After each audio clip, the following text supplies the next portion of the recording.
Yeah, I think that was probably the difference on the surface. It's a very, very even game in most areas, but they did what really good sides do, which was gain momentum, and then when we were able to wrestle it back, they wrestled it back again. So they were able to respond to every challenge that we issued, and kick some great goals from tough spots. But they've got some quality class ball users, and but we kept attacking. I was really pleased with that we kept coming, and we always try to put ourselves in a position to win the game rather than just try and hold up when the opposition are coming at us. So I was pleased with the response when Geelong they got right on top of us around the ball in the second quarter. While the polish up forward is one reason, they also they nutted us around the clearances for periods of the game, and were able to score on the back of that, particularly in the second quarter. So I was pleased that we were able to respond to that and get the momentum back. But yeah, that was a key period in the game in the second quarter. Was it frustrating when you guys were frittering away chances, and I guess the Geelong kicking goals from the boundary, basically? Yeah, it is. But I mean, right at the moment, we're trying to develop some players that we think are going to be really classy players. Curtis Taylor came in for his first game today. We were really excited to draft him. We didn't think we'd get the opportunity with our draft position. So we think he's going to be a really good player for the future, and we think we'll be able to develop players that'll have that finishing polish that Geelong have got at the moment. So I mean, it's frustrating, but I mean, I can't allow myself to get frustrated by that. Just got to keep working on developing these players as best I can. The run that you had in the third quarter, where you sort of were winning centre clearances a lot and getting it forward and ground and kicked a few in a row. Yep. Like, how promising is that? Just, I guess, to sort of have the ingredients to be able to do that quite well with new rule changes, with Brown up forward especially. Yeah, the rule changes are good. I mean, they were terrible for us in the first 5 rounds of the year. We've somewhat rectified that, but I just think it's better for the game. I think it you even watch games throughout the year. When it gets close at the end, it's still a raffle. Who's going to win the centre bounces and then go forward and potentially score. So I think it's been a really good rule change, even though it was shocking for us. And as far as Brownie goes, it's good that he can get the one-on-one opportunities, but I think the big improvement in our forward structure is we look more potent, with Nick Larkey and Zerha got on the end of 5 last week, and he's a good physical presence, Garner back in the side. So we look like we can, we look more potent, and as a result of that, Brownie is kicking more goals, even though we've got other avenues. So, I think that the even spread across the forward line is what we're trying to achieve.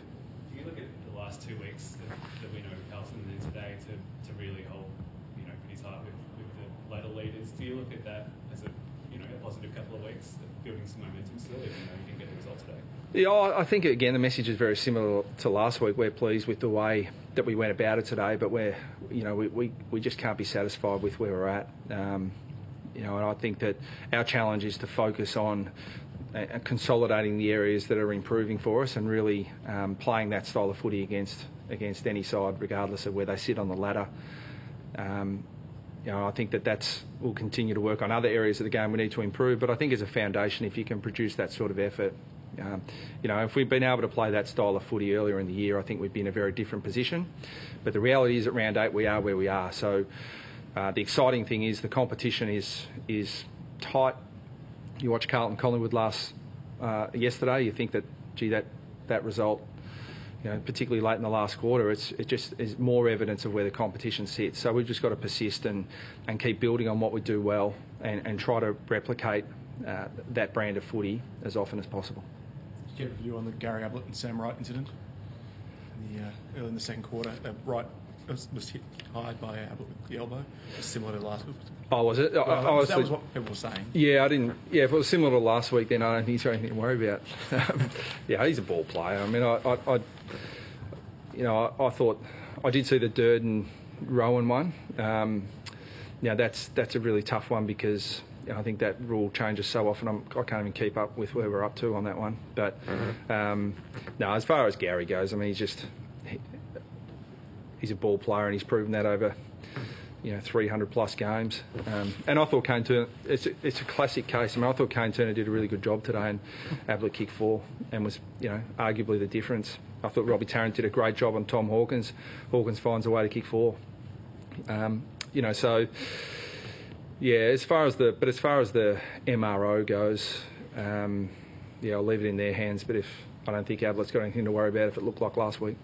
Speaking about developing players, like the role that Turner played on Ablett today, is that sort of giving him a real teaching tool? Is that what you see it as? It is that, but it's not the primary reason. Yeah. The primary reason was we're running out of defenders pretty quickly. I mean, Marley Williams missed today because he's back in Perth for a funeral. It just wasn't.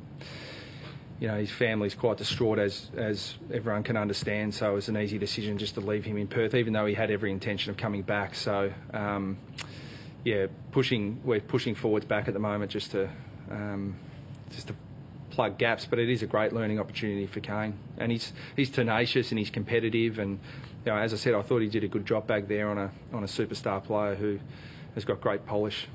Is the expectation then that Marley would be available for next week?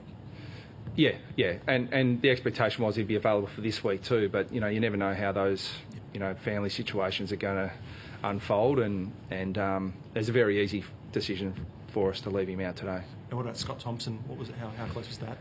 Yeah, he was close. I thought it was always unlikely, but the Sunday games, you've got to name your squad on Thursday, and with experienced players like that, I always like to give them right up until the last minute. But he just wasn't quite right, and but he's been pretty resilient. I reckon he's missed 7 or 8 games over his entire career, and 2 of those to suspension. So he was so close, you'd anticipate that he'd be right for next week. Did you know what was going on when Geelong put Selwood in and then put him out again in half an hour? No, I can only guess. But no, I won't ask that question. But no problem. I mean, Geelong could have. They rang us as soon as they knew. So I think that there's nothing untoward there. I suspect it's a bit like Thompson. You think they're right, you give senior players right up until the last minute, and as soon as they knew that he had to come back out again, they rang us and told us. They could have left it to 2 minutes before the bounce if they'd wanted to. You spoke a bit recently about your preference of having a run with player. I know Jacobs isn't available at the moment, but yep.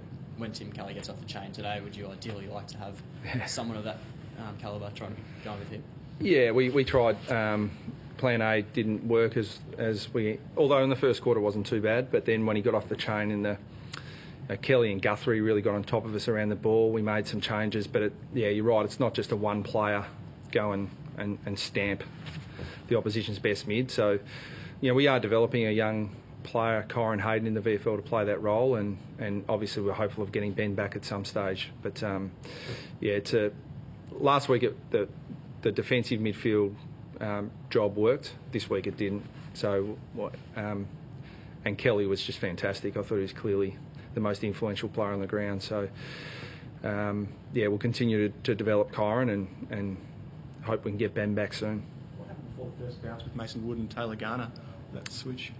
Yeah, the boys got a bit confused. We made a very late change in terms of just the rotations that we wanted. So, sorry to hold the game up for 5 seconds.